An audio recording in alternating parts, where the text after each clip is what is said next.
Bread in ancient Egypt. Bread held significant importance in ancient Egypt and still does. Both bread and beer were considered staple food in daily life. They were paid as part of salaries for employees and wages for workers. Scenes of grain milling and bread making adorned the walls of tombs.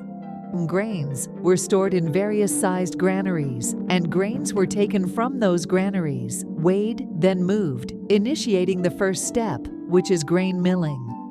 The milling process was done using two stones, the bottom one being larger and tilted slightly forward. By moving the upper stone, the flour was ground. Then it fell and gathered in a small basin at the front of the stone.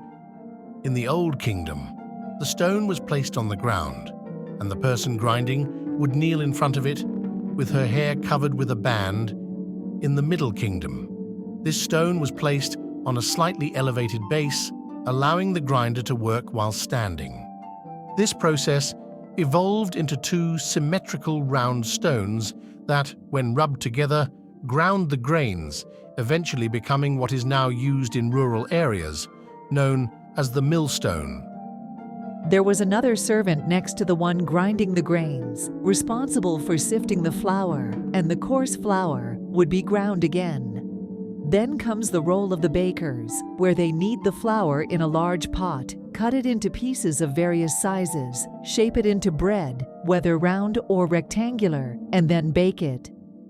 Scenes depicting the stages of bread making were carved on the walls of one of the side rooms of Ramesses III's tomb. There are two men kneading with their feet in a large basin, each holding a long stick that they can lean on when jumping. Afterward, the dough is brought in a pot to the table, where the bakers work on it and shape it into various forms, some taking animal shapes, and then it is baked in the oven.